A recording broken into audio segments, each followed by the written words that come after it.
ಪಕ್ಷದ ಹಿರಿಯ ಶಾಸಕರುಗಳು ಸಚಿವರು ಮನಬಂದಂತೆ ಇವತ್ತು ರಾಷ್ಟ್ರೀಯ ಸ್ವಯಂ ಸೇವಕ ಸಂಘದ ಬಗ್ಗೆ ಹೇಳಿಕೆಗಳನ್ನು ನೀಡುತ್ತಾ ಇದ್ದಾರೆ.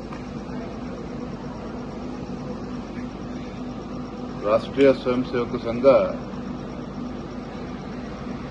100 ವರ್ಷಗಳನ್ನು ಪೂರೈಸಿರ್ತಕ್ಕಂಥ ಶುಭ ಗಳಿಗೆಯಲ್ಲಿ ಪ್ರಧಾನಮಂತ್ರಿ ನರೇಂದ್ರ ಮೋದಿಜಿಯವರು ಕೂಡ ಆಗಸ್ಟ್ 15ರಂದು ಕೆಂಪು ಕೋಟೆಯ ಮೇಲೆ ಭಾಷಣ ಮಾಡುವಂತಹ ಸಂದರ್ಭದಲ್ಲಿ ಆರ್ಎಸ್ಎಸ್ ಅನ್ನ ಪ್ರಶಂಸೆ ಮಾಡಿರ್ತಕ್ಕಂಥದ್ದು ಕೂಡ ನಾವು ನೋಡಿದ್ದೇವೆ. ನಿಸ್ವಾರ್ಥವಾಗಿ ದೇಶವನ್ನ ಕಟ್ಟುವಂತ ಮತ್ತೆ ಯುವಕರಲ್ಲಿ ಒಂದು ರಾಷ್ಟ್ರಭಕ್ತಿಯನ್ನು ಮೂಡಿಸುವಂತ ಒಂದು ಪ್ರಾಮಾಣಿಕವಾಗಿರ್ತಕ್ಕಂಥ ಕೆಲಸವನ್ನ ರಾಷ್ಟ್ರೀಯ ಸ್ವಯಂ ಸೇವಕ ಸಂಘ ಮಾಡ್ಕೊಂಡು ಬರ್ತಾ ಇದೆ. ಆರ್ಎಸ್ಎಸ್ ಕೇವಲ ಕರ್ನಾಟಕ ಅಥವಾ ಭಾರತ ಅಷ್ಟೇ ಅಲ್ಲ, ಜಗತ್ತಿನಲ್ಲಿ 40ಕ್ಕೂ ಹೆಚ್ಚು ರಾಷ್ಟ್ರಗಳಲ್ಲಿ ಇವತ್ತು ರಾಷ್ಟ್ರೀಯ ಸ್ವಯಂ ಸೇವಕ ಸಂಘ ಇವತ್ತು ವಿಸ್ತರಣೆಯನ್ನು ಮಾಡಿರುವಂಥದ್ದು. ಆರ್ಎಸ್ಎಸ್ ಅನ್ನ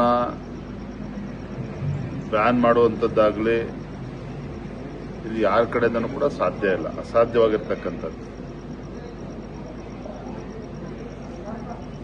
ರಾಜ್ಯದಲ್ಲಿ ಮತ್ತು ದೇಶದಲ್ಲಿ ಭಾರತೀಯ ಜನತಾ ಪಾರ್ಟಿ ಹೆಚ್ಚು ಅಸ್ತಿತ್ವ ಇಲ್ಲದೇ ಇದ್ದಂಥ ಸಂದರ್ಭದಲ್ಲೂ ಕೂಡ ಆರ್ಎಸ್ಎಸ್ ಅನ್ನ ಬ್ಯಾನ್ ಮಾಡಿರ್ತಕ್ಕಂಥ ಕಾಂಗ್ರೆಸ್ ಪಕ್ಷ, ಅದೇ ಕಾಂಗ್ರೆಸ್ ಪಕ್ಷ ಬ್ಯಾನ್ ಅನ್ನು ಕೂಡ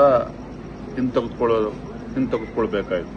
ಇನ್ನು ಇವಾಗ ಭಾರತೀಯ ಜನತಾ ಪಾರ್ಟಿ ಮತ್ತು ನರೇಂದ್ರ ಮೋದಿಜಿ ಅಂತಕ್ಕಂಥ ಒಂದು ದಿಟ್ಟ ನಾಯಕತ್ವ ದೇಶದಲ್ಲಿದೆ.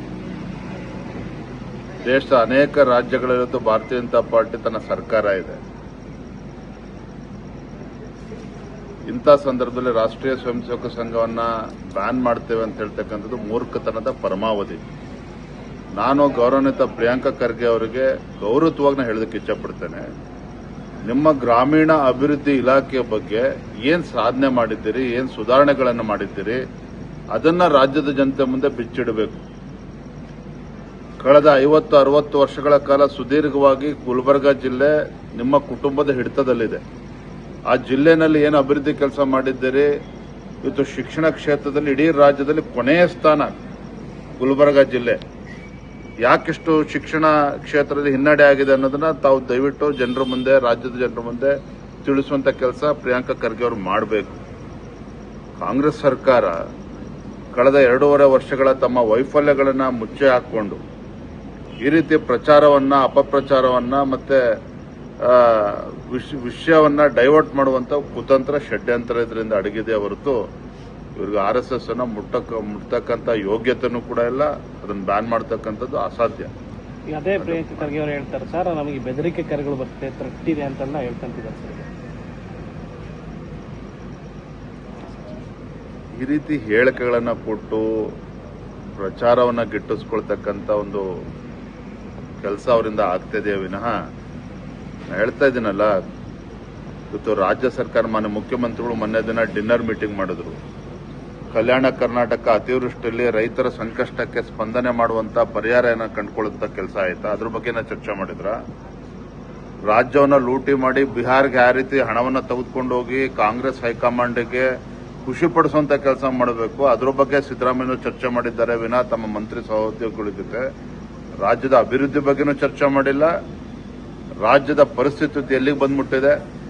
ಗುಲ್ಬರ್ಗಾದಲ್ಲಿ ಲೈಬ್ರರಿಯನ್ ಗ್ರಂಥಾಲಯ ಸಹಾಯಕ ಆತ್ಮಹತ್ಯೆ ಮಾಡಿಕೊಂಡಿದ್ದಾರೆ. ಇದು ರಾಜ್ಯದ ಇಂದಿನ ಪರಿಸ್ಥಿತಿ.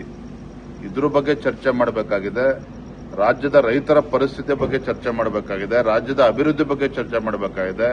ಇವತ್ತೇನಾಗಿದೆ ಬೆಂಗಳೂರಿನ ಮಹಾನಗರದಲ್ಲಿ ಸಾಮಾಜಿಕ ಜಾಲತಾಣಗಳಲ್ಲಿ ಇವತ್ತು ತೂಚಿ ಅಂತೇಳಿ ಉಗಿತಾ ಇದ್ದಾರೆ ಕಾಂಗ್ರೆಸ್ ಸರ್ಕಾರಕ್ಕೆ. ನಿನ್ನೆ ಕಿರಣ್ ಮಜುಮ್ದಾರ್ ಶಾ ನಮ್ಮ ರಾಜ್ಯದ ಹೆಮ್ಮೆ ಇವತ್ತು ಬಯೋಕಾನ್, ಅವ್ರ ಬಗ್ಗೆ ಇವತ್ತು ಕೆಟ್ಟದಾಗಿ ಟೀಕೆಗಳನ್ನು ಮಾಡುವಂಥದ್ದು. ಹಿಂದೆ ಬಿಜೆಪಿ ಸರ್ಕಾರ ಇದ್ದಾಗ ಯಡಿಯೂರಪ್ಪರವ್ರ ಮುಖ್ಯಮಂತ್ರಿಗಳು ಇದೇ ಮೋಹನ್ ದಾಸ್ ಪೈ ಅವರು ಟೀಕೆ ಮಾಡಿದ್ರು. ತತ್ಕ್ಷಣ ಯಡಿಯೂರಪ್ಪನವ್ರನ್ನ ಮೋಹನ್ ದಾಸ್ ಪೈ ಅವ್ರನ್ನ ಕರೆಸ್ಕೊಂಡು ಚಹಾ ಕುಡಿಸಿ ಏನವರ ಟೀಕೆಗಳು, ಏನು ಸಮಸ್ಯೆಗಳಿದ್ದಾವೆ, ಸಮಸ್ಯೆಗೆ ಪರಿಹಾರ ಕಂಡುಕೊಳ್ತಕ್ಕಂಥ ಕೆಲಸ ಹಿಂದಿನ ಮುಖ್ಯಮಂತ್ರಿಗಳು ಯಡಿಯೂರಪ್ಪನವ್ರು ಮಾಡಿದ್ರು. ಇವತ್ತು ಮೋಹನ್ ದಾಸ್ ಪೈ ಅವರಾಗ್ಲಿ, ಕಿರಣ್ ಮಜುಮ್ದಾರ್ ಶಾ ಅವರಾಗ್ಲಿ, ಅನೇಕ ದಿಗ್ಗಜರು ಇವತ್ತು ಏನು ತಮ್ಮ ಅಭಿಪ್ರಾಯಗಳನ್ನು ಕೊಡ್ತಾ ಇದ್ದಾರೆ. ಅದನ್ನ ಸಕಾರಾತ್ಮಕವಾಗಿ ತೆಗೆದುಕೊಂಡು ಅದಕ್ಕೆ ಸಮಸ್ಯೆ ಪರಿಹಾರ ಕಂಡುಕೊಳ್ಬೇಕೆ ವಿನಃ ಈ ರೀತಿ ಟೀಕೆ ಮಾಡಿ ಇವತ್ತು ಅವ್ರಿಗೆ ಅವಮಾನ ಮಾಡುವಂಥದ್ದು ರಾಜ್ಯಕ್ಕೆ ಅವಮಾನ ಮಾಡದಂತೆ. ಸರ್, ಈ ಮಹಿಳಾ ಅಧಿಕಾರಿ ಬಗ್ಗೆ ಒಂದು ಅವಹೇಳನ ಮಾಡ್ತಾರೆ ಕಾಂಗ್ರೆಸ್ ಶಾಸಕರು. ಏನಂತಂದ್ರೆ ಮೀಟಿಂಗಿಗೆ ಬರ್ಬೇಕಂತಂದ್ರೆ ಪ್ರೆಗ್ನೆಂಟ್ ಇದೀನಿ ಅಂತಾರೆ, ಆದ್ರೆ ಮಾಮೂಲಿ ಲಂಚ ತಗೋಬೇಕಾದ್ರೆ ಪ್ರೆಗ್ನೆಂಟ್ ಇರಲ್ವಾ ಅಂತ ಅವಹೇಳನ. ಯಾರು ಹೇಳಿದ್ರು? ಶಿವಗಂಗಾ ಬಸವರಾಜ್, ದಾವಣಗೆರೆ. ಏನೇ ಅಧಿಕಾರದ ಪಿತ್ತ ನೆತ್ತಿಗೆರೆದಾಗ ಈ ರೀತಿ ಮಾತನಾಡಿಸ್ತದೆ.